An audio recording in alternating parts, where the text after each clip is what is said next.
sur Radio Libertaire, la voix sans Dieu, sans maître et sans pub, la voix de la Fédération anarchiste. L'émission Aracaille qui se consacre aujourd'hui, enfin qui consacre aujourd'hui sa partie artistique, au peintre et fusainiste Auguste Allongé, 1833-1998, je suis pas tout jeune. On plonge nous de plus en plus dans les abysses du passé. Ah non, on est une émission artistique un peu décalée, on l'avoue, mais bon, on éprouve quand même une certaine joie à découvrir ou redécouvrir ces artistes. Pour ce qui concerne Auguste Allongé, c'était donc il y a quelques jours à Bourg-en-Marlotte. Ouais, à Bourg-en-Mallotte, l'occasion de se promener en forêt de Fontainebleau et d'atterrir à l'espace Jean Renoir et effectivement de renouer avec ce qu'on avait vécu il y a quelques années. En 2014, on avait déjà fait le tour du village et de toutes les maisons qui avaient appartenu à des artistes. Et donc en lecture, j'ai choisi en fait un extrait de Adeline Prota, scène de campagne d'Henri Murgère, Henri Murgère qui a fréquenté avec toute sa bande justement les auberges de Bourg-en-Marlotte. Ouais, donc, et ceux qui connaissent pas Murgère, on peut leur indiquer un bouquin fabuleux, c'est La Bohème de Murgère, qui décrit évidemment la vie des rapins au XIXe siècle, à la fin du XIXe siècle. Ouais, donc à Bourron, effectivement, il y avait une vie artistique assez dense, quoi, tous ces peintres qui sont arrivés au milieu des villageois. Donc voilà, j'ai choisi un extrait justement qui va se passer pas loin de Bourg-en-Marlotte, donc vers cette fameuse mare aux fées. C'est au point central du plateau que se trouve la mare, ou plutôt les deux mares, formées sans doute par l'accumulation des eaux pluviales qu'ont retenu les bassins naturels creusés dans les rochers. Ce roc immense règne en partie dans toute l'étendue du plateau. Disparaissant à des profondeurs irrégulières, il reparaît à chaque pas, éventrant le sol par une brusque saillie. Aux fantastiques rayons de la lune, on se croira encore sur quelque champ de bataille olympique où des cadavres de titans mal enterrés pousseraient hors de terre leurs coudes ou leurs genoux monstrueux. Ce qui permet de supposer que cet endroit est situé au-dessus de quelques cryptes formées par une révolution naturelle, c'est que le sabot d'un cheval ou seulement la course d'un piéton éveille des sonorités qui paraissent se prolonger souterrainement. Alentour des deux mares et profitant des accidents de terre végétale, on crut les herbes aquatiques et marécageuses, où les grenouilles chassent les insectes, où les couleuvres chassent les grenouilles. Dans toutes les parties que les eaux de la double mare ne peuvent atteindre par leurs irrigations, les terrains se couvrent à peine d'une végétation avare, gazon ras et clairsemé, où la cigale ne peut se cacher à l'oiseau qui la poursuit. Pâle lichen couleur de soufre, qui semble être une maladie du sol plutôt qu'une production, créations éphémères d'une flore appauvrie, plantes maladives sans grâce et sans couleur, dont la racine est déjà morte quand la fleur commence à s'ouvrir, qui redoutent à la fois le soleil et la pluie, qu'une seule goutte d'eau noie, qu'un seul rayon dessèche. Qu'une vache se détache du troupeau et vienne boire à cette eau croupie, qu'une paysanne s'agenouille au bord pour laver son linge ou plutôt le salir, qu'un bûcheron vienne aiguiser sa cognée sur le roc, et ce seront autant de tableaux tout faits que le peintre n'aura qu'à copier. Aussi, la mare aux fées est-elle de préférence le lieu choisi par les artistes qui vont à Fontainebleau dans la belle saison. Ceux qui habitent les confins éloignés de la forêt y viennent souvent, ceux qui résident dans les environs y viennent toujours. Lorsque Lazare et son compagnon débouchèrent sur le plateau, le soleil commençait à cribler de flèches lumineuses les futaies des ventes à l'arène qui le bordent d'un côté, et l'on entendait dans les profondeurs d'un chemin creux les clochettes d'un troupeau que le vacher matinal amenait au dormoir du pays. « Ne restons pas là, dit Lazare à Zéphyr. Dans une heure, tous les rapins des environs vont venir planter leurs parasols autour de la mare et le plateau aura l'air d'un carré de champignons. » Comme pour justifier les craintes qu'il venait de manifester, au même instant où Lazare achevait de parler, un groupe de jeunes gens arrivaient sur le plateau par un autre chemin. Un âne, guidé par un paysan, était chargé de chevalets, de boîtes de couleurs et de havresacs. Ah ouais. Au milieu de ce groupe marchait un personnage qui paraissait plus âgé que ses compagnons, et à qui ceux-ci semblaient témoigner une respectueuse attention. Lorsque Lazare s'aperçut de loin que le monsieur qui semblait conduire les hôtes portait la décoration rouge sur son paletot d'été, le groupe passa bientôt devant Lazare, qui s'était arrêté. Il observa que tous les jeunes gens étaient généralement mieux mis que ne le sont les peintres pour courir la forêt. Ils avaient des chaussures vernies, quelques-uns même portaient des gants. Quels sont ces messieurs demanda-t-il à Zéphyr, qui s'était tourné d'un autre côté au passage du groupe. C'est les désigneux de Marlotte qui vont prendre leur leçon avec leur maître.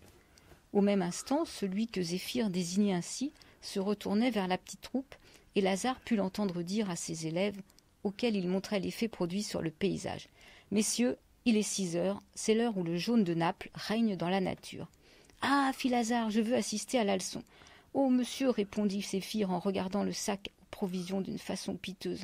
C'est vrai, dit le peintre, nous avons à déjeuner d'abord et à causer après. Et ils continuèrent dans une direction opposée à celle que venaient de suivre les paysagistes. Voilà, donc ça c'est un extrait parmi d'autres. C'est difficile de choisir parce qu'en fait il y a plein de scènes qui peuvent être racontées en fait sur cette Maroffée, sur ces ambiances dans les auberges. Oui. Henri Murger a décrit ça vraiment très très bien. Oui, tout à fait. Oui. Et alors c'est pas seulement dans les auberges de Bourron, mais c'est aussi à Grèce, c'est aussi à Moret-sur-Loing, c'est aussi à Montigny, aussi à Barbizon. Enfin voilà, toutes les lisières de la forêt de Fontainebleau, tous les petits villages étaient des reposoirs, des dortoirs, des mangeoires de rapins ou à rapins, voilà.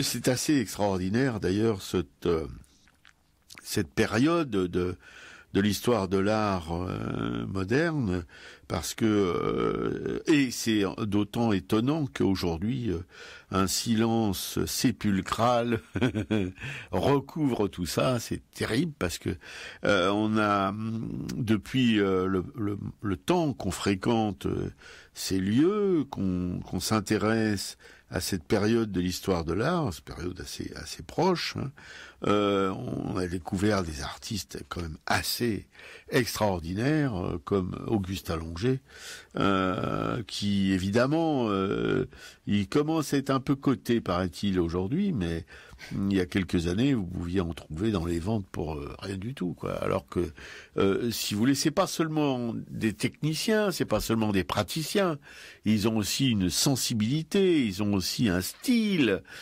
Voilà, ils ont fait des choses que pratiquement aucun artiste aujourd'hui ne serait capable de faire, quoi. Parce que on vous parlera des fusains d'Allongé, je vous assure que là, quand vous voyez ça, vous avez, comme qui dirait, de la sueur qui perle sur votre petit front buté, hein. Ouais, il y avait toute cette émulation artistique, effectivement, parce qu'ils se retrouvaient sur le motif, ils se retrouvaient dans les auberges, donc voilà, ils buvaient un coup, ils parlaient, ils échangeaient, même s'ils n'étaient pas complètement d'accord sur tout, quoi. Bah, sur les artistes, ils sont souvent pas d'accord, mais c'est quand même mieux. Enfin, le motif, ces jours-ci, j'y pensais, le motif, c'est quand même, plutôt qu'être enfermé dans son atelier, se mettre la cervelle au courbouillon pour se dire qu'est-ce que je viens pouvoir foutre aujourd'hui. Là, ils prenaient leurs petits accessoires de barbouille, ils allaient dans la forêt ou sur ces lisières, dans les villages, et ils avaient tout devant eux. Il suffisait de copier, avec chacun son style, avec chacun ses techniques, ses méthodes, ses approches, mais voilà, tout était là. Et puis, il y a une certaine... Autant que je me souvienne les quelques fois que j'ai posé, justement, où j'ai essayé de faire travailler sur le motif, c'est vachement excitant, hein. Il y a quelque chose qui se passe pas souvent dans l'atelier, voilà.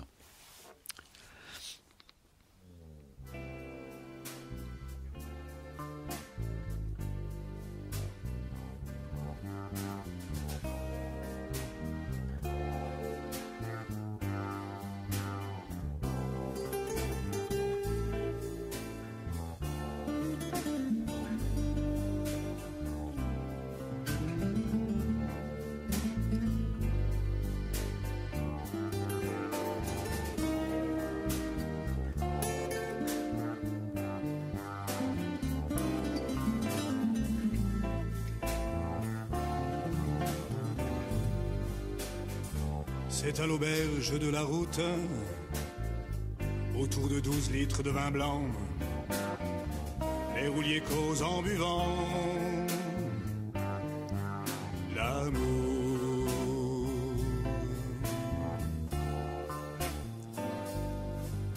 L'amour, les filles, il faut s'en foutre, mes gars. Qu'a dit le grand Claude, son verre levé, peine de perdu de retrouver.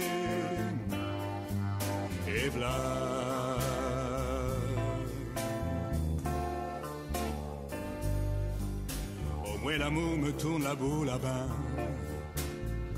J'aime mieux boire jusqu'à part de Nord. Et l'aubergiste apporte encore du vin.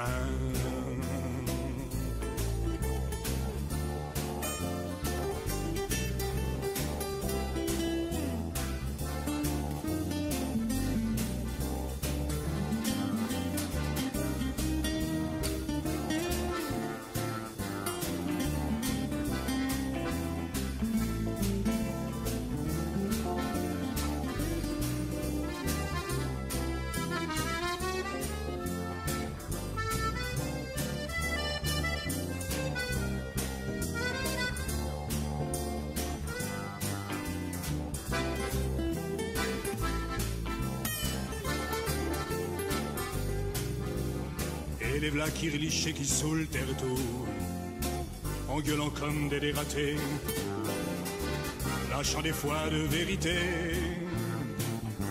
dessous.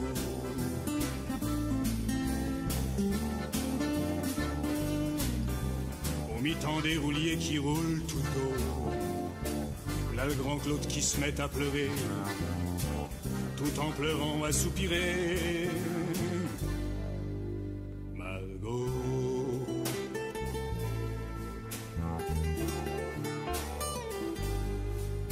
Margot.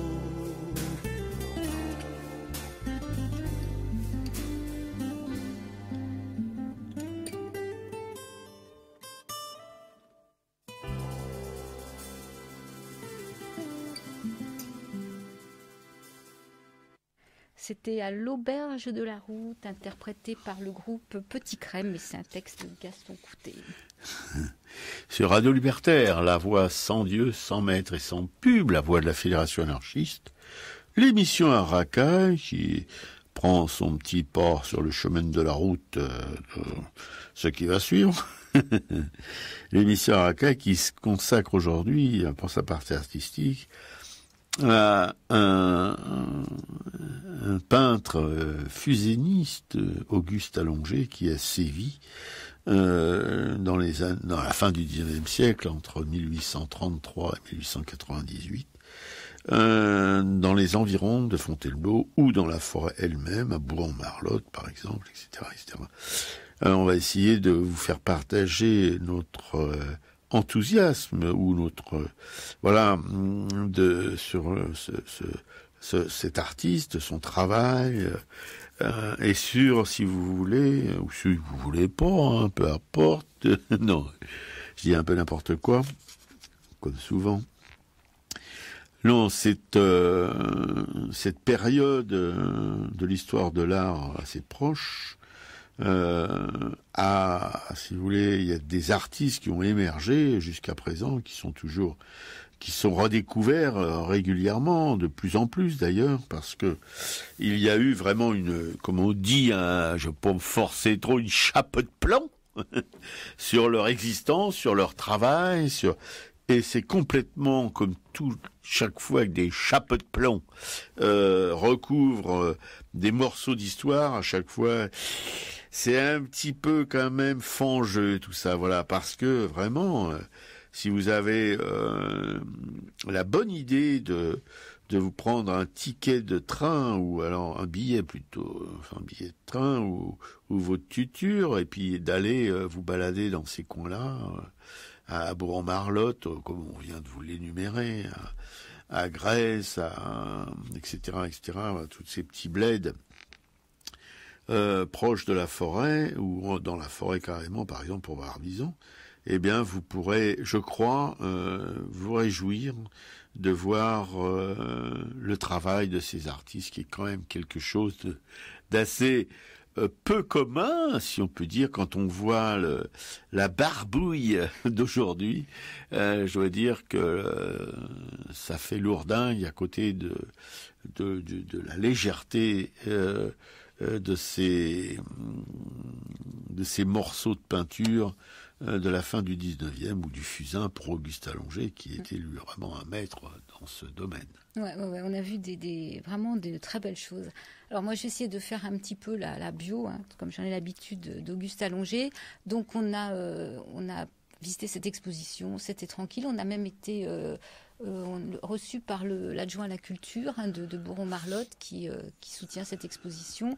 Et donc, je me suis inspirée du catalogue aussi de l'exposition pour parler un petit peu d'Auguste Allongé. C'est un catalogue qui est très riche. Il y a plusieurs articles et en fait, c'est vraiment très intéressant parce que effectivement, sinon, c'est difficile de trouver beaucoup de choses sur la vie d'Auguste Allongé. Oui, mais ce catalogue, Bourron-Marlotte, c'est un village, hein, c'est pas une métropole, hein.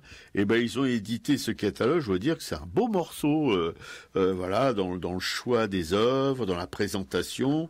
Moi, je me suis plus particulièrement intéressé, si vous voulez, aux fusénistes modernes, comme on qualifie Allongé. Voilà, mais c'est vraiment je répète, pour un village, voilà, d'avoir produit ce catalogue, c'est quand même quelque chose d'assez peu ordinaire. Ouais. Alors en fait, cette exposition a pu avoir lieu parce que Jean-Pierre Didier est un collectionneur et il a découvert les œuvres d'Auguste Allongé. Donc il a été enthousiasmé parce qu'en fait quand il a découvert certains tableaux, il a revécu ses promenades d'adolescent dans la forêt. Donc il a collectionné au fur et à mesure et il a fait don à la mairie de Bourron-Marlotte en fait de la première partie de sa collection. Donc c'est ce qui est visible dans cet espace Jean Renoir. Et la seconde partie de ses biens sera léguée après son décès donc à la mairie aussi, à la mairie musée de Bourron. Donc nous, effectivement, c'était l'occasion pour notre petite équipe dynamique de partir à la rencontre de ce petit maître du 19e siècle. Ah non, je suis pas d'accord, pas petit maître. Non, c'est tellement péjoratif, petit maître. Ah oui, parce que c'est les culs pincés de l'art moderne qui ont décrété que c'était des petits maîtres. Moi, je suis pas d'accord. Ce sont des artistes à part entière, ils ont rien de petit. Évidemment, ils ont pas la notoriété de ceux qu'on appelle des maîtres. Mais comme j'aime pas les maîtres, comme c'est dit dans notre préambule, la voix sans Dieu, sans maître, voilà. Et voilà, non, si tu veux, Dominique, ça peut te paraître un peu exagéré, mon indignation, mais j'ai tellement, moi-même, j'ai cru que c'était les petits maîtres quand j'étais étudiant, tout ça en art. Oui, les petits maîtres, les professeurs en parlaient avec un dédain, l'espèce de mépris, voilà. Non, je suis pas d'accord du tout. Moi, je mettais pas du tout de dédain en fait. Justement, non, mais je sais bien parce que toi, c'était plutôt de l'admiration, quoi. Oui, mais pour nos auditeurs, si tu veux, ça peut avoir une connotation peut-être péjorative, je sais pas. Enfin, en tout cas, c'était comme ça que c'était entendu par d'autres que toi. D'accord. Bon, alors, Auguste Allongé, lui, il est né à Paris en 1833. Alors, il a un père qui est brodeur et qui est aussi dessinateur en broderie. Donc on sait peu de choses sur son enfance, son adolescence. Après on le retrouve, il a presque 20 ans et il rentre à l'école des Beaux-Arts et il veut d'abord être un peintre d'histoire. Et c'est finalement vers la peinture de paysage qui va se tourner. Oui. Et il fréquente très tôt la forêt de Fontainebleau. Alors il sera médaillé 3 ans plus tard pour un fusain qui s'appelle Souvenir de la Gorge aux Loups en forêt de Fontainebleau. Donc la Gorge aux Loups, c'est un espace qui est situé pas très loin de la Mare aux Fées, justement, quoi. Alors c'est un excellent dessinateur et il commence à gagner sa vie comme illustrateur et il travaille donc pour le Monde illustré et l'illustration. Alors on suppose qu'il a fait le fameux voyage initiatique en Italie avant de voyager en Bretagne aux côtés de Camille Corot. Il présente tous les ans des œuvres au Salon annuel des Beaux-Arts et l'État lui achète une huile, mais il sera récompensé à ce salon en fait que 30 ans plus tard. Donc il est perçu par ses amis et ses fréquentations comme un érudit, un lettré, un artiste sincère et modeste qui peint et dessine en fait du matin au soir. Alors on a pu établir un peu une cartographie de ses déplacements. Donc on l'a vu donc en Bretagne aux côtés de Camille Corot. Il est passé par la Manche. Il est allé dans l'Yonne, dans la Nièvre, dans le Morvan, dans les Vosges, la Haute-Loire, la région de Hyères et Toulon. En 1873, donc, il va publier Paysage au fusain, donc cet ouvrage de référence sur cette technique, un ouvrage qui sera traduit en anglais quelques années plus tard. Et Auguste Allongé, en fait, ne s'installe à Marlotte qu'en 1876. Il va s'installer en lisière de forêt. Et là, il va déménager 3 fois. Donc, il va occuper la maison qui s'appelle Les Roches, après les Clématites et les Sorbiers. Donc il est proche de plusieurs artistes de la commune. Il connaît Rosa Bonheur. Rosa Bonheur qui l'estimait beaucoup et qui regrettait d'ailleurs qu'il n'ait pas connu le succès qu'il méritait plus tôt, quoi. Elle qui avait été décorée très jeune, elle avait une 20aine d'années. Ouais. C'est pas le cas, on a vu donc d'Auguste Allongé, quoi. Alors il a aussi côtoyé Félicien Rops. Alors les artistes étaient assez différents. Apparemment ils parlaient dans les auberges, mais voilà, il est allé en Belgique. Je crois qu'il était aussi invité chez Félicien Rops. Et à la fin de sa vie, il a fait un voyage en Russie, donc il y a aussi quelques œuvres qu'il a ramenées de là-bas. Et il meurt jeune, il meurt à 65 ans, donc à Marlotte. Oui. Donc voilà, c'est une vie qui est assez... Enfin, on ne connaît pas beaucoup de choses de sa vie. Il a eu 2 épouses, les 2 s'appelaient Marie-Louise.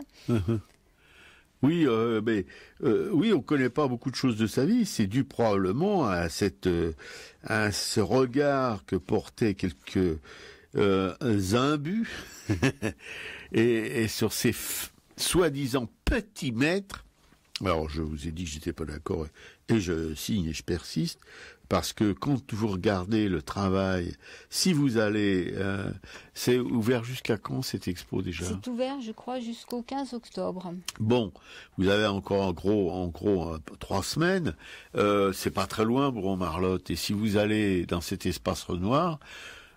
alors bon, il y a un éclairage qui est très, comment dirais-je, c'est assez sombre parce que ce sont surtout pour les aquarelles on a vraiment l'impression qu'elles viennent d'être faites parce que pour les aquarelles, si vous voulez, la lumière peut vraiment les abîmer. Alors, mais en tout cas, on peut quand même les regarder. Hein, c'est visible, c'est pas non plus une cave. Hein, mais vous verrez que Auguste Allongé, c'est pas vraiment quelqu'un de petit par son travail. Il est mort jeune, 65 ans. Probablement, s'il avait vécu comme Renoir jusqu'à presque 100 ans, il aurait pu faire comment dirais-je, bref, comme un autre, assez vieux. Eh bien, il aurait pu faire une œuvre encore plus importante et peut-être arriver à des choses, à des réalisations différentes. On ne sait pas, le parcours d'un artiste, c'est parfois tellement curieux. Mais en tout cas, là, Auguste Allongé, dans ses œuvres, c'est quand même une découverte et c'est quand même un parcours et c'est quand même une histoire, en tout cas, qui est pas du tout ordinaire. Et donc un maître, effectivement, il a des magnifiques aquarelles, hein, oui. Mais aussi un maître du fusain, donc avec son bouquin. Et nous, on a pu voir ces fusains, c'est fantastique, quoi. Donc je sais pas si tu veux un petit peu raconter tout ce qui est dit dans ce catalogue sur les fusains. Oui, enfin, voilà, si vous voulez, le fusain, on peut dire, enfin, on peut même affirmer que c'est un des premiers médiums dont l'homme se soit servi pour dessiner dans les cavernes, qu'on dit préhistoriques, hein, pour simplifier les choses, pour être au ras des pâquerettes, et parfois c'est peut-être mieux pour se faire comprendre. Eh bien, les premiers hommes utilisaient le charbon de bois, les restes des braises pour faire des espèces de graffitis sur les parois rocheuses des grottes. Voilà. Donc c'est très ancien, le fusain, qui est du bois calciné. Alors il y a différents bois. Par exemple, ils utilisaient des manches à balai pour faire un fusain qui était un noir intense. On cramait des manches à balai. Non, il faut le faire. Et puis il y avait d'autres des racines de réséda, je crois, ouais. Qu'ils utilisaient pour faire des fusains très très fins, qui avaient un noir velouté. Vous voyez, il y avait des tas de le fusain, si vous voulez, tel que l'a utilisé Allongé, il a cherché des techniques nouvelles, il a innové en utilisant justement diverses formes de fusain. Du noir le plus intense avec le fusain de manche à balai. Moi, ça me fait marrer. Le fusain du réséda, on l'appelait le fusain petit buisson. Voilà, le petit buisson. Et ça existe toujours. Veloutés, ouais, ça existe toujours. Moi, j'en ai des petits buissons. Mais voilà. Et il y a bon, ce qu'il y a dans le fusain, le plus difficile, c'est de la pérennité du fusain. Mais Allongé, il avait trouvé un truc. Il passait au pinceau un fixatif au dos de l'œuvre et qui imbibait le papier et collait le fusain par-dessous à l'œuvre. avant qu'on invente, si vous voulez, une petite chose pour souffler. Qui c'est qui l'avait inventé? Je ne sais plus, j'ai pas noté tu n'as pas noté le nom. Non, moi, je l'ai, mais bon, bref, que j'ai utilisé quand j'étais jeune. On trempait ça, il y avait une petite tige qui rentrait dans le pot de fixatif, et une petite soufflette, et on soufflait. Ça faisait remonter le fusain dans le conduit, et ça le projetait sur le fusain, le fixatif, ça le projetait sur le fusain. Voilà. Alors il a aussi utilisé des estompes. Alors normalement, ces estompes, c'est fait avec du papier, genre papier, carton, enfin bref, enroulé là. Mais lui, il utilise aussi des estompes à la peau. Il utilisait des grattoirs, parce que pour gratter dans le sombre, pour donner des éclats brillants, il utilisait la gomme de mie. La pain de mie, ouais. La mie de pain, ouais. La mie de pain qui une gomme pour maintenant moi j'ai utilisé la gomme à la mie de pain, mais d'abord ça vient moins cher que d'acheter des gommes à fusain, et puis on peut faire pour éclairer, pour donner de la lumière dans des endroits particuliers. Voilà, et d'ailleurs, dans ce petit musée, il y a l'adjoint à la culture qui a réussi à rassembler un matériel de fusainiste. Mais alors moi j'étais scotché là, parce que j'adore voir le matériel des peintres. Alors là c'est des fusainistes, attention, j'avais jamais vu, où il y avait tout ce que je décris comme c'est tous les fusains, voilà, tous les petits outils, les estompes, etc., etc. Ouais, il y a que le grattoir, il dit qu'il en a pas retrouvé d'ancien qui en d'époque, oui. Alors c'est un grattoir qu'on trouve de moins en moins d'ailleurs, mais bon, je vais pas vous le décrire parce que ça sera pas évident. Mais voilà, il y avait, alors il y a aussi, il utilisait du jus de fusain si vous voulez, en écrasant du fusain, probablement qu'il mettait un peu de flotte ou je sais pas quoi, et il pouvait travailler au pinceau pour la sauce de fusain, il appelle ça. La sauce de fusain. Moi, j'adore tout ça. Mais alors, ce qu'il faut voir, c'est que avec ça, et alors il préconisait lui d'utiliser un papier lisse, alors qu'il y a des tenants du papier à grains, le papier verger surtout, le fusain, beaucoup sur le papier verger, parce que lui il reprochait au papier verger, au papier à grains, de retenir trop le fusain, de pouvoir faire des choses, pas pouvoir faire des choses aussi fines que celles qu'il faisait, qui ressemblent vraiment à des photographies par moment. Mais ça n'a pas le côté froid de la photographie, c'est quand même du fusain, donc c'est fait à la main. Donc il y a ce côté quand même manuel qu'on sent. Il y a une sensibilité qui est pas celle de l'appareil photographique, voyez-vous. Ouais, alors c'est ça, apparemment allongé, il répandait un premier ton sur le papier avec un fusain un petit peu usé, il mettait un aplat pour éviter les rayures. Ensuite, il prenait le point le plus lumineux, il le dévoilait et là il enlevait la matière. Voilà. Oui, parce que cet avantage avec le fusain, c'est que ça rentre pas dans le papier comme la pierre noire ou des choses comme ça. Ça a l'avantage aussi sur le crayon. Il était pas hystérique, parce que c'était pas le genre, mais il détestait le crayon, la mine de plomb, parce qu'il disait que la mine de plomb, c'est vrai qu'avec la mine de plomb, même avec les 8B, vous pouvez pas avoir un noir intense comme vous pouvez l'avoir avec du manche à balai brûlé, quoi. Voilà. Il reprochait ça à la mine de plomb, c'est pour ça qu'il était vraiment très attaché au fusain. Puis le fusain, pour les artistes aussi, ça peut s'effacer, ça peut, voilà. C'est vraiment très très comment dirais-je, riche en possibilités, si vous voulez, d'exécution. On peut dire ça comme ça, et lui, il disait qu'il faisait de la couleur au fusain. C'est quand même assez paradoxal parce que, mais il avait étudié d'une manière, mais vraiment quasiment scientifique, toutes les possibilités de dégradé, de profondeur, etc. Et si bien que oui, à l'époque, si vous voulez, où c'était l'impressionnisme avec les couleurs, il était entouré de coloristes. Et lui, il faisait de la couleur avec du noir et blanc. Voilà. Et c'est vrai que ça peut donner cette impression-là, parce que il utilisait aussi parfois des papiers colorés. donc qui travaillaient dessus, des papiers colorés, et donc ça pouvait donner cette impression de couleur, mais en fait c'était les valeurs et les tons qui étaient... Alors, il fallait vraiment avoir une technique très très sûre pour pouvoir rendre aussi fidèlement, si vous voulez, les matières des arbres, de l'eau, du ciel, etc.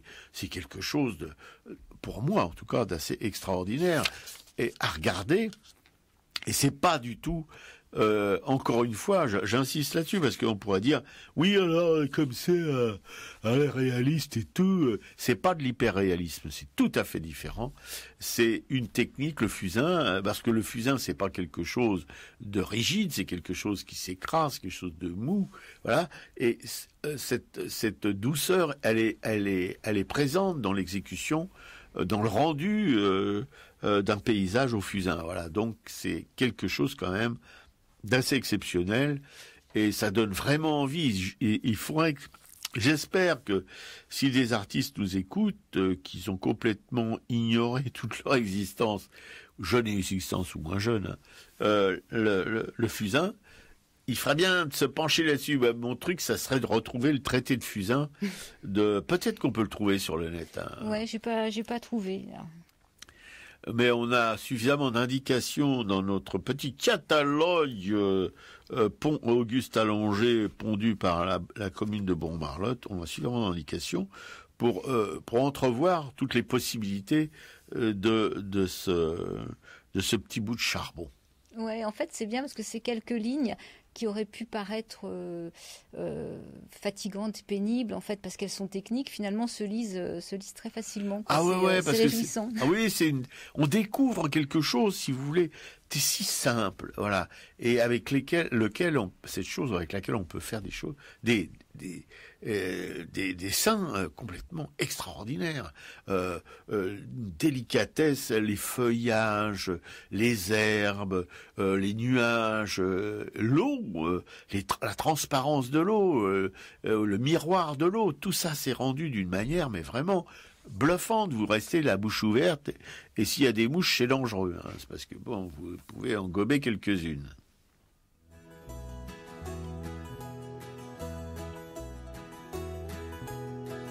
La mare fait le petit sentier qui rigolait.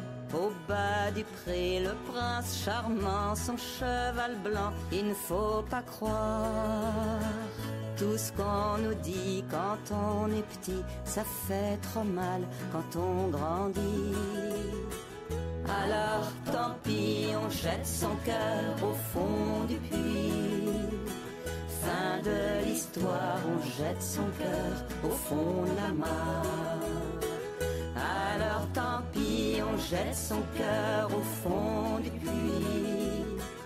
Fin de l'histoire, on jette son cœur au fond de la mare. Petit bateau danser sur l'eau, j'aime les mots que tu me dis. Amour toujours, et puis un jour on se dit au revoir. Je pleure la nuit, l'amour enfuit, ça fait trop mal, c'est ça la vie. Alors tant pis, on jette son cœur au fond du puits. Fin de l'histoire, on jette son cœur au fond de la mare. Alors tant pis, je vais jeter mon cœur au fond du puits. Fin de l'histoire, je vais jeter mon cœur au fond de la mare. Le temps avance, pas une chance de faire une danse à contresens. On fait rimer amour toujours, on veut y croire. C'est ce qu'on nous dit quand on est petit, mais ça fait mal quand on grandit. Alors tant pis, on jette son cœur au fond du puits. Fin de l'histoire, on jette son cœur au fond de la mare. Alors tant pis, j'ai jeté mon cœur au fond du puits. Fin de l'histoire, j'ai jeté mon cœur au fond de la mare. Alors tant pis, on jette son cœur au fond du puits. son cœur au fond de la mare. C'était Anne van der Loof qui interprétait La Mare aux Fées. Spéciale dédicace pour notre camarade Patrick, notre éminent technicien, qui voilà, bosse à la maintenance du studio. Il adore Anne van der Loof, il adore toutes ces musiques un peu fondantes. Ah, Patrick! Bon, allez, on passe à des choses moins drôles. La suite de notre histoire sur Auguste Allongé, toujours sur Radio Libertaire, à la voix sans Dieu, sans maître et sans publicité, la voix de la Fédération anarchiste. L'émission à racaille. Bon, on cause d'Auguste Allongé, hein, un illustre artiste inconnu quasiment de tout le monde, sauf de nous. Pour que de nous, mais enfin. Et nos auditeurs qui vont tous aller visiter l'exposition à l'Expa Jean Renoir. Ouais, puis après, vous faites un petit crapaillou, vous allez au Bijou Bar. Alors là, le Bijou Bar, je vous dis pas. Il y a un plat unique, hein, tous les jours ça change, mais si vous tombez sur le plat unique que vous pouvez pas piffer, bah tant pis. Il y a un autre lieu pour. Il y a le Martingot, là, c'est un établissement plus grand, Oui, plus spacieux, qui ouais. va faire même hôtel, qui va un peu renouer, peut-être avec ses anciennes auberges, hein, parce Voilà, que le patron tout à fait. nous disait qu'il allait aménager tout son espace en chambre d'hôtel. Ouais, c'est à l'entrée du village, près de l'église. Ça ressemble à un bâtiment scolaire ou une ancienne mairie, mais c'est pas du tout ça. C'était une auberge qui est très ancienne, enfin qui a plus d'un siècle en tout cas. Voilà. Alors ça, c'est pour si vous avez un peu d'argent, quoi. Voilà. On mange très bien. Peut-être qu'on va même y dormir très bien, on sait pas nous encore. Mais le Bijou Bar, c'est autre chose. Hein, c'est plus proche de nous. Et le Bijou Bar, il est juste en face d'une maison qu'a habité Renoir, le peintre. Voilà. Par le père est venu, le fils a une maison. Et... la maison du fils du cinéaste, c'est autre chose. Hein. C'est 10 fois la maison du père. Hein. Le père, il n'a pas de maison, je crois qu'il venait loger dans les auberges. Quoi, on va parler un peu après peut-être ces auberges qu'il y a eu aussi à Bourron-Marlotte. Oui, tout à fait. Oui, non, mais ça fait rêver tout ça. Nous, on a eu l'occasion, mais c'était à Grèce, d'aller dans une ancienne auberge qui est devenue maintenant, qui a été rachetée par les Suédois. Les Suédois. Un centre suédois, un centre artistique suédois, un centre d'accueil en fait. Un centre d'accueil où des artistes viennent en résidence. On a eu la chance de pouvoir visiter ce lieu. Oui, bon, alors, et je dois dire que Pichécou, elle est complètement transportée quand elle voit des auberges. Alors, ça se demandait ce qu'elle était dans une autre vie, hein, parce que ça, je sais pas. Mais c'est vrai qu'en plus, une fois qu'on est à Bourron, dans cette exposition, il y a des petits plans qui sont distribués avec toutes les rues et toutes les maisons remarquables d'artistes. Alors, je dis remarquables parce qu'elles ont été habitées par des artistes. Hein, mais elles sont pas forcément spacieuses, pas toutes. Mais ça vaut le coup. Nous, on avait fait un petit film en 2014 que je vais remettre sur notre blog. De Pichécou a fait un petit film. Moi, je suis pas dans le coup. On voyait un peu toutes ces maisons. Donc, il y a la rue, justement. En plus, il y a les noms de rues. Hein, la rue Auguste Allongé, la rue Henri Murgère. Voilà, donc ils ont chacun leur rue. Oui, particulièrement dans la grande rue de Bourron, il y a un atelier, quand on vient de la gare, c'est sur la droite, quand on vient de la forêt, c'est sur la gauche. Il y a un ancien sculpteur, peintre ou sculpteur ? Il y a un sculpteur, je crois. Oui, c'est un sculpteur. Et on voit, évidemment, on le reconnaît, mais il y a une plaque aussi avec une sculpture devant. Voilà, la grande baie des ateliers d'artistes. Et il y en a plusieurs visibles comme ça dans Bourron-Marlotte. Oui, il y a la Nicotière aussi, c'est une maison, une vaste maison qui avait été habitée par le fils de Paul Cézanne. Alors le père serait venu aussi de temps en temps à Bourron-Marlotte, mais le fils y a vraiment résidé, quoi. Ah, ouais. Bien, voilà, alors tout ça pour vous mettre en bouche, hein, et maintenant on va vous causer un peu plus précisément de l'œuvre de l'Auguste Allongé. Ouais, ces aquarelles quand même, parce qu'on a beaucoup parlé de ces fusains, mais c'est vrai qu'on a été séduit par la fraîchure de ces aquarelles quand on est arrivé. Hein. Et comme tu le disais, il a voyagé, là il y a une aquarelle de Plougastel, magnifique, c'est une lande. Je suis toujours bluffé. Alors je pensais je pensais pas qu'en France il y avait des grands aquarellistes comme il peut y avoir en Angleterre. Une tradition depuis Turner où il y a des comme Britten ou des gens comme ça. Et là, avec les aquarelles d'Auguste Allanger, je dois dire qu'elles n'ont pas à plier du genou devant les aquarelles des grands aquarellistes anglais, pas du tout. Arbres et roches en hiver, alors là, faut voir. Mais il y a une espèce de... Il y a l'observation déjà. L'observation du motif qui est quand même... C'est une observation, je le dirais, aussi là, photographique, parce que arriver à... Ou alors c'est une habitude, une fréquentation assidue des lieux qui a permis, si vous voulez, à cet artiste de bien saisir. Là, quand on voit des arbres dans bord de rivière, on voit des arbres avec leur écorce, avec les branches mortes, avec celles aussi qui sont tombées de l'arbre, voilà. Comme c'est dans la nature, vraiment, il n'essaye pas d'idéaliser la nature, il montre la nature telle qu'elle est, et ça fait une peinture idéale. À défaut de idéaliser. Je suis moins,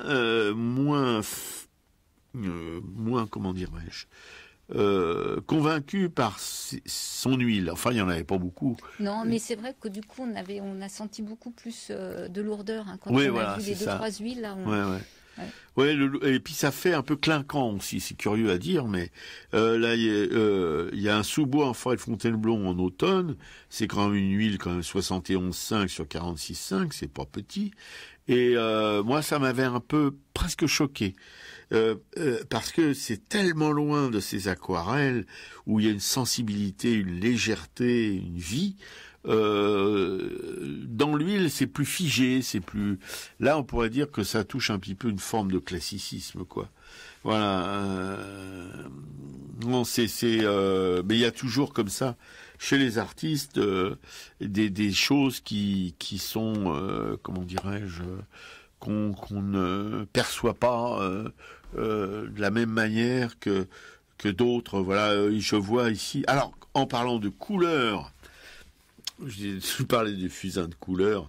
Il n'y a pas de fusain de couleur, ça n'existe pas. Mais là, il y a un fusain de 95 sur 53 qui est intitulé Dans la forêt. C'est dans la collection de la mairie de Bourg-Marlotte. Et je dois dire qu'on a l'impression que c'est la couleur, que c'est un fusain automnal. Il y a dedans, alors je pense que c'est l'utilisation d'un papier de couleur. Il a dû faire ça sur un papier de couleur, parce qu'on a l'impression qu'il y a des ocres jaunes, qu'il y a des choses, des sépias. Enfin, c'est très très étonnant, comme et même au premier plan comme un peu de brume. Voilà, comment on pouvait réaliser des choses pareilles. Même chose pour les aquarelles. Il y a toujours dans ces aquarelles, comme dans ces fusains. Oui, là, il y a une huile vue du Puy-en-Velay. Alors là, c'est franchement lourdingue. Je dois dire que... Voilà. Ouais, je crois que c'est justement... Il en a fait deux. Et je crois que c'est une des deux que l'État avait acheté. Là, l'État, il n'avait pas un goût excellent. Je trouve qu'il aurait mieux fait de lui acheter des fusains ou des aquarelles ou des... Voilà.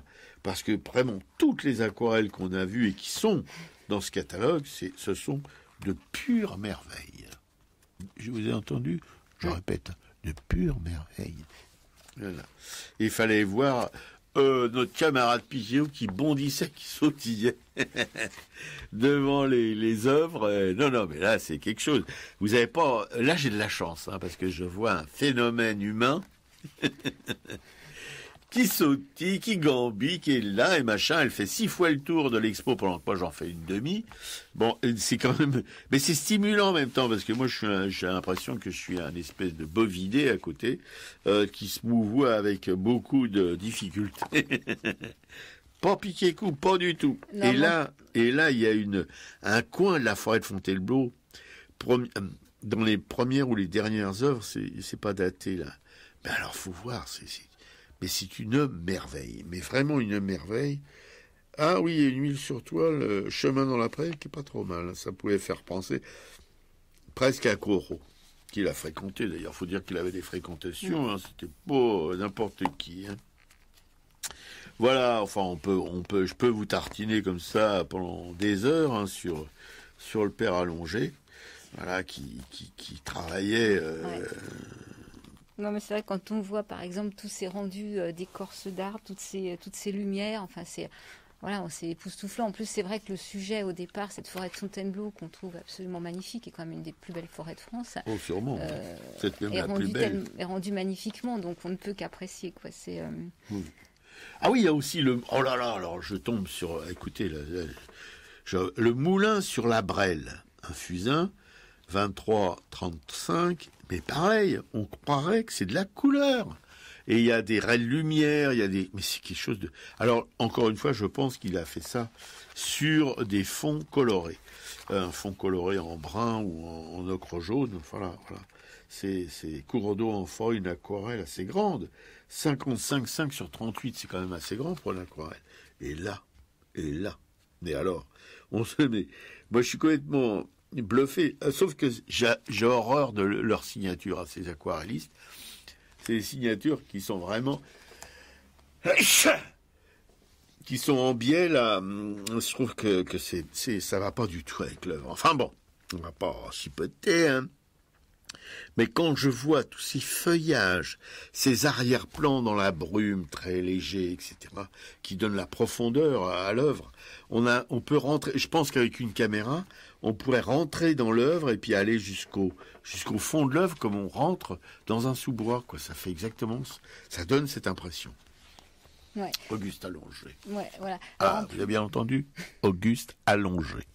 Ouais, et puis il faut dire que donc à Bourron-Marlotte, il y a aussi cette mairie qui est assez extraordinaire, hein, qu'on appelle des mairies-musées, et qu'il y a un monsieur qui s'appelle Charles Moreau-Vautier qui, en 1907, justement, a imaginé ce concept de mairie-musée. Lui, il était c'était un défenseur acharné de la forêt, et c'était aussi un propagandiste de l'art pour tous. Donc, si on va à Grèce et si on va à Bourron-Marlotte, on peut rentrer dans les mairies, et là, il y a des tableaux absolument partout.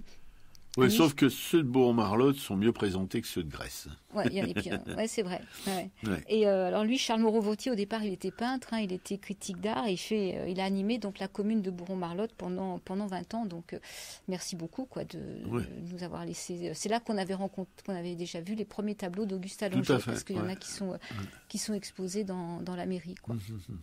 Oui, et puis cet adjoint à la culture nous a vraiment étonnés parce que il est vraiment à fond dans son trip, hein, et pas pour de rire, et c'est assez rare dans les...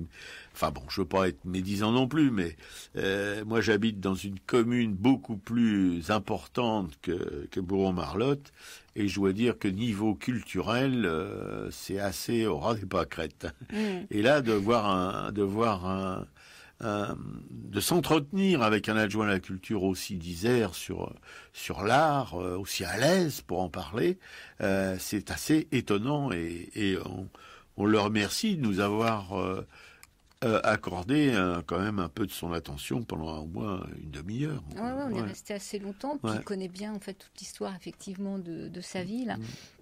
Et moi, c'est vrai que j'aime bien les auberges. Et donc, à Marlotte, il y avait 2 auberges. En fait, au départ, il y avait une auberge qui était située entre Fontainebleau et Nemours, qui s'appelait le Pavé du Roi. Et en fait, c'est un lieu qui était devenu trop cher, trop bruyant. Et les artistes le trouvaient mal famé à leur goût. Donc, en fait, ceux qui n'avaient pas d'argent se sont installés dans des gargotes de Marlotte. Alors, c'était pas encore des auberges à l'époque. Donc, il y avait une gargote qui appartenait à un menuisier qui s'appelait Sacco et qui a ouvert vers 1850. Puis, il y avait le père Antony, en fait, qui était tisserand, et c'est sa femme, la mère Antony, qui, elle, faisait marcher le commerce.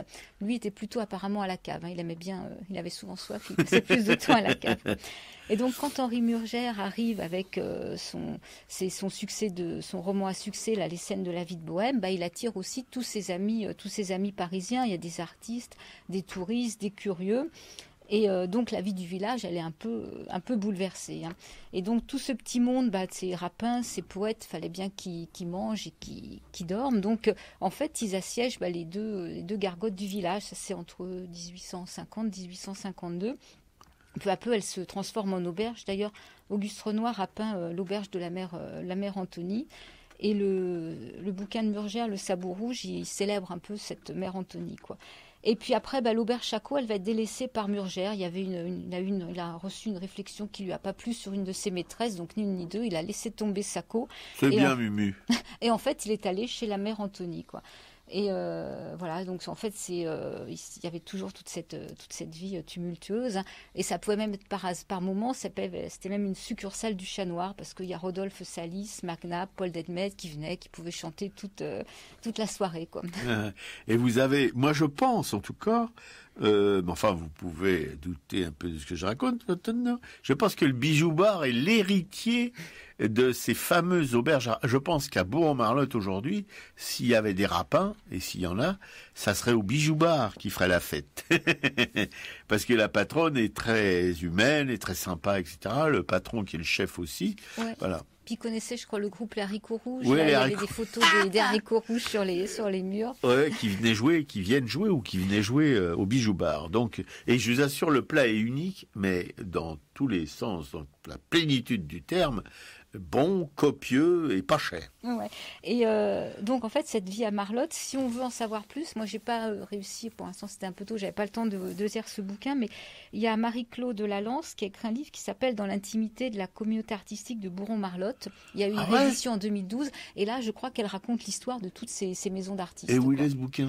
Je sais pas, il faudrait voir, on peut probablement se le procurer. S'il a été réédité en 2012, on doit pouvoir le... Je pense que ça doit être passionnant de se plonger dans ces vies-là, quoi. Oui, et surtout quand on ira à nouveau à Bourg-en-Marlotte, ce qui ne saurait tarder, puisque je suis avec une fanatique du Rocher, eh bien, on pourra, évidemment, si on a lu ce bouquin, se sentir encore plus concerné par la vie à Bourg-en-Marlotte. Ouais. Et il y a aussi une anecdote qu'on n'a pas racontée. Il y avait une exposition, je crois, à l'Espace Jean Renoir sur Armand Charnay.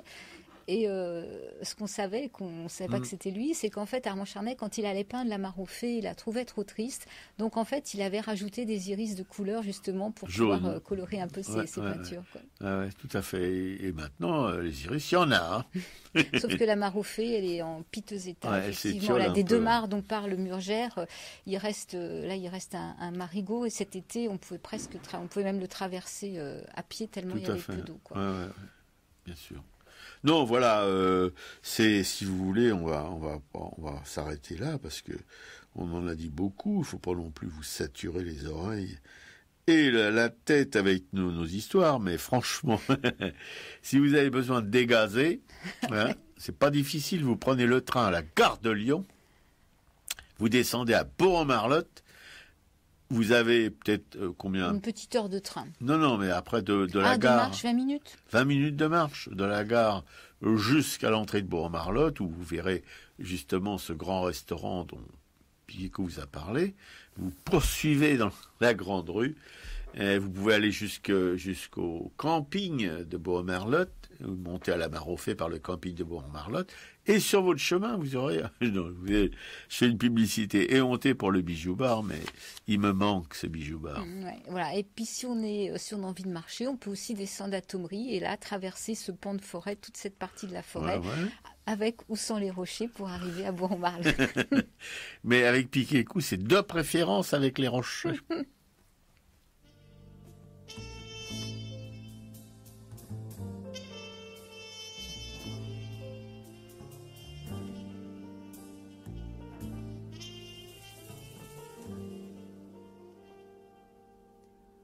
Je voudrais tant que tu te souviennes des jours heureux où nous étions amis. En ce temps-là, la vie était plus belle et le soleil plus brûlant qu'aujourd'hui. Les feuilles mortes se ramassent à la pelle, tu vois. Je n'ai pas oublié. Les feuilles mortes se ramassent à la pelle, les souvenirs et les regrets aussi. Et le vent du nord les emporte dans la nuit froide de l'oubli. Tu vois, je n'ai pas oublié la chanson que tu me chantais. C'est une chanson qui nous ressemble. Toi tu m'aimais et je t'aimais. Nous vivions tous les deux ensemble. Toi qui m'aimais, moi qui t'aimais. Mais la vie sépare ceux qui s'aiment tout doucement, sans faire de bruit. Et la mer efface sur le sable les pas des amants désunis.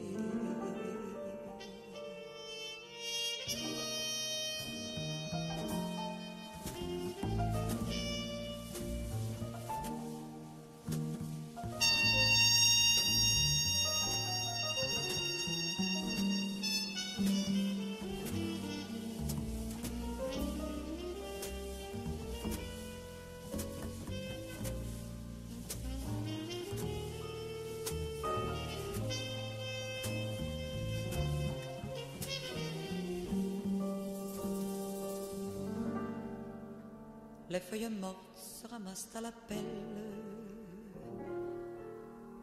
les souvenirs et les regrets aussi. Mais mon amour, silencieux et fidèle, sourit toujours et remercie la vie. C'est une chanson qui nous ressemble. Toi tu m'aimais et je t'aimais. Nous vivions tous les deux ensemble. Moi qui t'aimais, toi qui m'aimais. Mais la vie sépare ceux qui s'aiment tout doucement, sans faire de bruit. Et la mer efface sur le sable les pas des amants désunis.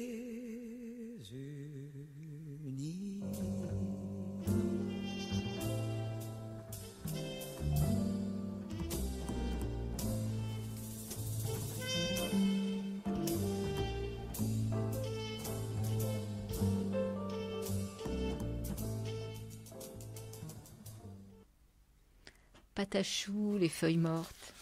Oui, sur Radio Libertaire, à la voix sans Dieu, sans maître et sans publicité, j'insiste, la voix de la Fédération anarchiste, l'émission Arakai, qui va entamer son petit jogging concernant diverses propositions, comme les expositions, comme le culturel, etc.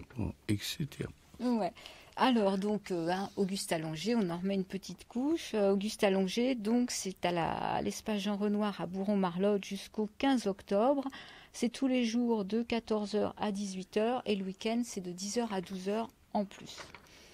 Une autre exposition, alors ça, c'est toi qui peux connaître plus, Robert, c'est Madeleine Smith-Champion, donc une bienfaitrice des artistes. Hein. Oui, qui a cédé avec sa sœur un domaine extraordinaire, Neugin-sur-Marne, en stipulant dans son testament que c'était pour les artistes âgés ou dans le besoin. Et c'est devenu une fondation avec l'hôtel de Rothschild à Paris, ça fait un conglomérat, quelque chose de quand même. Bon, voilà. Donc cette femme était peintre, Oui. puisque tu as reçu une invitation et on voit un autoportrait, et c'est quand même de la belle peinture. Oui, c'est bien foutu. Oui, c'est pas une minette qui peint. Donc ça, c'est à la Maison nationale des artistes, donc c'est 14 rue Charles VII à Nogent-sur-Marne. C'est tous les jours de 10h à 12h, de 14h à 18h, avec une entrée libre et jusqu'au 26 novembre. Voilà. Alors il y a une exposition qui va démarrer au Mans vendredi soir, c'est l'exposition Audon, Guy Audouin dit Audon. Donc Audon est décédé au début de l'été, Ouais. et c'est sa femme Colette qui gère tout ça d'une main forte et ferme. Faut voir sa femme, hein, Colette. Voilà, donc il y a 2 lieux d'exposition au Mans.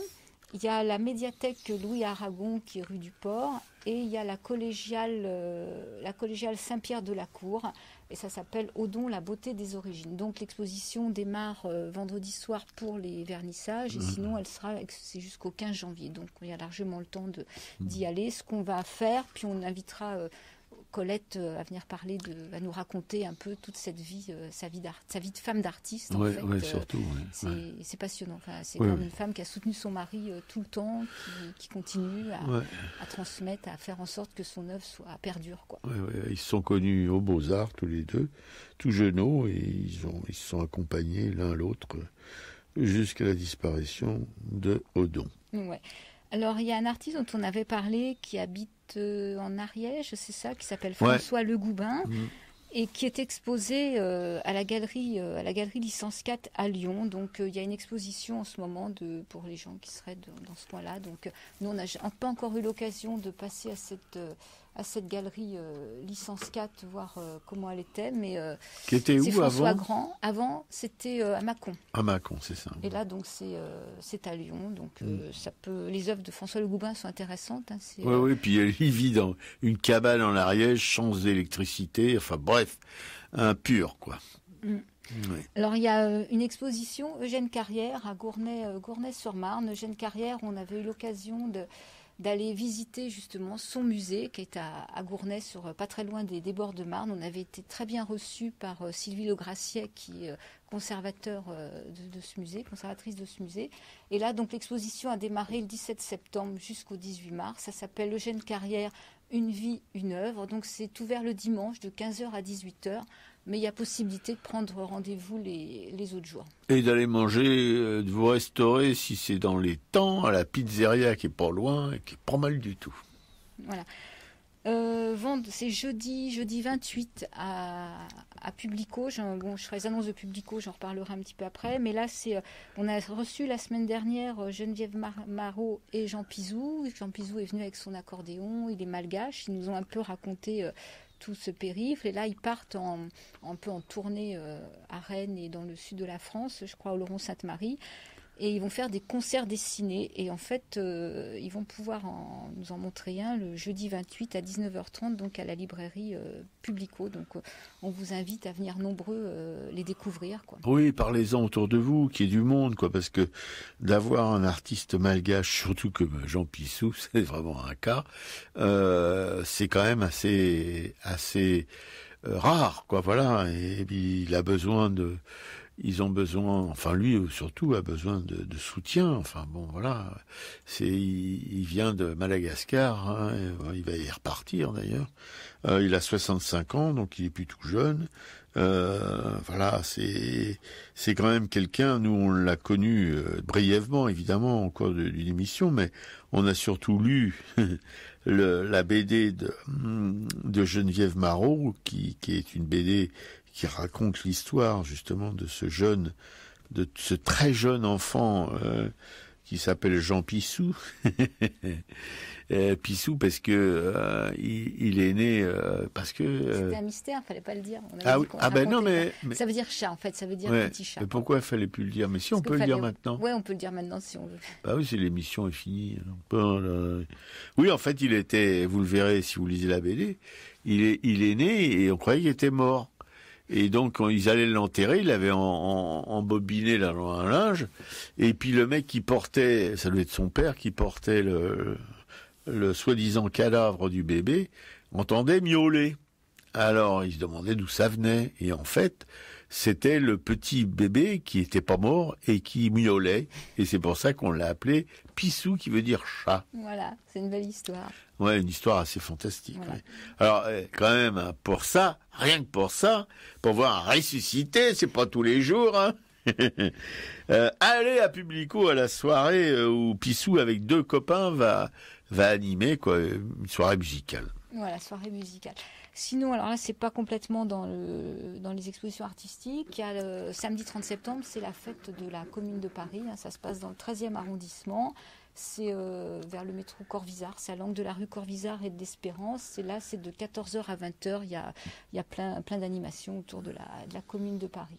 Ah, c'est quand tu dis ? C'est samedi 30. Ah, Samedi 30 septembre. Il y a beaucoup de choses ce week-end. Il va falloir faire le tri dans ce qu'on Ouais, mais c'est la fête de la commune à rue Corvisart, ça me branche. Ouais, il y a Riton la Manivelle qui fait avec son Riton la orgue de Manivelle. barbarie, là. Ouais, bon. Voilà. Sinon, c'est le week-end aussi où il y a Alternativa, place de Stalingrad. Enfin bon, c'est un week-end qui est très dense. Et moi, j'ai reçu un mail d'un de nos auditeurs qui nous écoute et qui fait de la musique. Son groupe s'appelle les Champignons et ils vont faire... voilà, ils vont passer dimanche, c'est dimanche 1er octobre, ils vont passer à la guinguette de la butte Pinson. Ah, c'est où ça ? Alors c'est où ? Je ne me souviens plus où c'est. La butte Pinson. Ouais, la guinguette de la butte Pinson. Oh, on a des choses, c'est extraordinaire. C'est la ferme de la butte Pinson, ouais. Donc voilà, Ouais. son groupe s'appelle Les Champignons. Et puis il y a la fête du livre, là. Et il y a la fête du livre. La fête du livre, c'est où ? C'est dans le 12e, je crois. Des éditions noires et rouges. Rouge et noir, pardon. Voilà, 8 impasse Crozatier. Donc, Paris 12e. voilà, de 10h à 17h. Voilà. Mais oui, mais quand ? C'est samedi aussi. Ah bon, d'accord. Ouais, donc c'est pour ça, c'est un week-end qui est vraiment très chargé si on veut aller se promener, se changer les idées, militer. Mais en tout cas, retenez quand même la prestation de Jean Pissou à la Librairie Publico un jeudi soir. Voilà, jeudi 28 à 19h30. Voilà. Le culturel de la semaine. Bon, Je te laisse attaquer ? Non, parce que Les Oubliés, ça ne me dit rien du tout. Mais si, Les Oubliés, c'est ce film Que j'ai complètement... allemand et danois qui raconte... c'est un film très très difficile. Très difficile. Qui raconte comment le Danemark a utilisé des prisonniers allemands, environ 2000 prisonniers allemands, des jeunes, hein, c'est pratiquement des mômes, ils avaient 16-17 ans. Ouais. Ils les ont gardés après la guerre et en fait ils les ont fait déminer toutes les plages du Danemark qui étaient cafés de mines. Il y avait des millions de mines. Et donc ils ont violé le droit international, hein, c'est un crime de guerre. Ils ont utilisé ces jeunes gens pour déminer. Donc sur 2000 Allemands qui ont travaillé, il y en a à peu près 1000 qui sont morts ou qui ont été handicapés. Enfin, et donc ce film raconte l'histoire d'un groupe qui va déminer une partie de plage au Danemark. Et c'est très dur. Un très très beau film. C'est très très dur. Et on voit comment leur chef, hein, qui au départ les hait parce que ce sont des Allemands, en fait finalement on va voir que ce ne sont que des ados, des avec enfants, leur faiblesse et comment son comportement va pouvoir évoluer. C'est un film qui est touchant et en fait qui bouleverse énormément, quoi. Oui, encore une horreur de la guerre de plus. Quelque chose qui avait été complètement passé sous silence aussi, comme on en découvre à chaque fois qu'on se plonge un peu dans des histoires, tous ces faits qui ont été là, bien enterrés. Tout à fait, bien enterrés, comme tu dis. Bien enterrés aussi à l'ouest, rien de nouveau, c'est-à-dire la guerre de 14-18, quoi. Le film original de 1930, voilà, ça a été fait donc juste oui, c'est 1920 ou 1930, non ? Non, c'est la guerre de 14. Oui, non, mais le film... Ah, 1930. Oui, c'est ça. Donc, 12 ans après la fin de la guerre, alors, en noir et blanc, voilà, très, très fidèle au livre, c'est assez... ça se coud, quoi, voilà, la guerre, c'est quelque chose de tellement invraisemblable, tellement on se demande comment ça peut exister, des choses comme ça, voilà. Et en ce moment on est gâtés aussi, hein, il y en a un peu partout dans le monde, voilà. Et puis j'ai regardé là récemment le pantalon d'Yves Boisset. Alors là, bon, j'aurais mieux fait de pas tomber là-dessus, parce que le pantalon d'Yves Boisset, il date de 93, mais Yves Boisset, c'est un bon. Et c'est une histoire vraie, en plus, d'un soldat à la guerre de 14, un forgeron, qui n'a pas de pantalon rouge quand le fourrier, vous savez, à l'armée, vous passez chez le fourrier pour avoir votre équipement, et lui, il n'a pas de pantalon rouge à sa taille, donc on lui file un pantalon de treillis blanc en coton, voilà. Et alors, il caille des meules parce que c'est pas de la laine. Hein, et... Bref, enfin, il se bat, il combat pendant à peu près 1 an d'une manière exemplaire, si on peut dire ça, à la guerre. Qu'est-ce qu'il peut y avoir d'exemplaire à la guerre? Et à une revue, un nouveau lieutenant voit ce pantalon blanc, lui demande une explication. Comment ça se fait que tu n'as pas de pantalon rouge? Et bien, il lui explique qu'il n'y avait pas sa taille. Eh bien, il en faut un tout de suite. Alors, il y a un sergent Fourier. Trouvez-lui un pantalon rouge tout de suite. Alors, le sergent Fourier revient avec un pantalon rouge, mais qui est plein de sang et qui est troué, déchiré, etc. Et le soldat refuse d'enfiler ce pantalon. Alors, le lieutenant lui fout un motif, parce que, bon, refus d'obéir. 8 jours de tôle. Bon. Et seulement, c'est à l'armée, hein, les choses remontent jusqu'au commandant du régiment, au lieutenant-colonel. Et le lieutenant-colonel, qui est un pourri d'arriviste militaire, qui guigne son étoile de général. Oh non, c'est très grave, c'est très très grave. Conseil de guerre, cour martiale exceptionnelle, refus d'obéir à proximité de l'ennemi. L'ennemi est à 11 km. Hein. Bon, enfin, bref, tout ce qui peut aggraver le motif est retenu. Il y a un procès bidon, parce que, bon, ce colonel n'aurait jamais dû présider le procès, puisqu'il était, comment on dit, il était parti et... Ben si, quand tu es de la foi que tu es parti... Ah oui. Jugé parti. Jugé parti, voilà. Alors, il n'en a rien à foutre, il juge et pof, la sentence tombe, fusillé. Bon, c'est terrifiant. La bêtise dans son état le plus éclatant, c'est interprété par un comédien que j'aime beaucoup qui s'appelle, donc je me souviens pas du nom, je m'en souviens jamais. Enfin bon, j'aime beaucoup, mais il a toujours des rôles pourris comme ça. Et là, vous ressentez, si vous voulez, à la vue de ce film, vous ressentez une espèce de dégoût, mais d'une telle profondeur que vous pouvez vous y noyer, hein, y a pas de doute. Et que on ressent là, si vous avez toute la stupidité, la bêtise, l'innommable de ces périodes où des petits cheffaillons en droit de vie ou de mort sur vous, voilà, parce que là les soldats ils avaient rien à dire, ils pouvaient pas murmurer. C'est la période où il y a eu des désertions, où il y a eu des rébellions, etc., où on a fusillé des gens pour l'exemple. Cet homme a été réhabilité en 1922.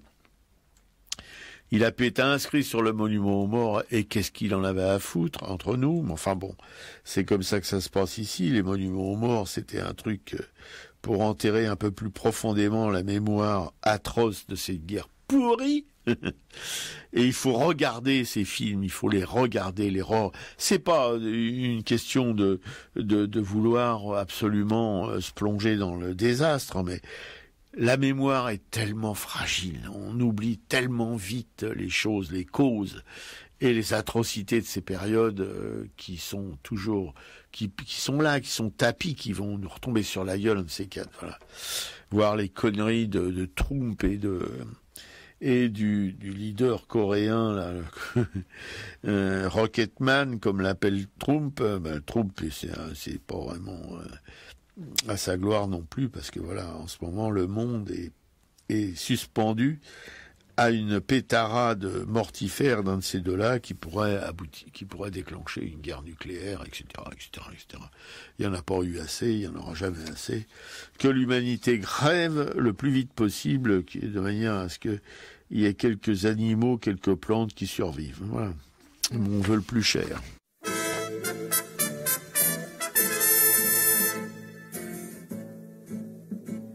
des mouchards et des gendarmes, on ne voit plus par les chemins que des vieillards tristes en larmes, des veuves et des orphelins, parisiens de la misère, les heureux même sont tremblants, la mode est au conseil de guerre, et les pavés sont tous sanglants. Oui, mais ça branle dans le manche, les mauvais jours finiront. Égare à la revanche, quand tous les pauvres s'y mettront, quand tous les pauvres s'y mettront. On enchaîne, on fusille tout ce qu'on ramasse au hasard. La mère à côté de sa fille, l'enfant dans les bras du vieillard. Les châtiments du drapeau rouge sont remplacés par la terreur de tous les chenapans de bouge, valets de roi et d'empereur. Oui, mais ça branle dans le manche, les mauvais jours finiront. Égare à la revanche, quand tous les pauvres s'y mettront, quand tous les pauvres s'y mettront. Demain, les gens de la police refleuriront sur le trottoir, fiers de leurs états de service, et le pistolet en sautoir, sans pain, sans travail et sans armes, nous allons être gouvernés par des mouchards et des gendarmes, des sabres peuples et des curés. Oui, mais ça branle dans le manche, les mauvais jours finiront. Égare à la revanche, quand tous les pauvres s'y mettront, quand tous les pauvres s'y mettront. Le peuple au collier de misère sera-t-il donc toujours rivé? Jusqu'à quand les gens de guerre tiendront-ils le haut du pavé? Jusqu'à quand la sainte clique nous croira-t-elle un vil bétail? À quand enfin la République de la justice et du travail? Oui, mais ça branle dans le manche, les mauvais jours finiront. Égare à la revanche, quand tous les pauvres s'y mettront, quand tous les pauvres s'y mettront.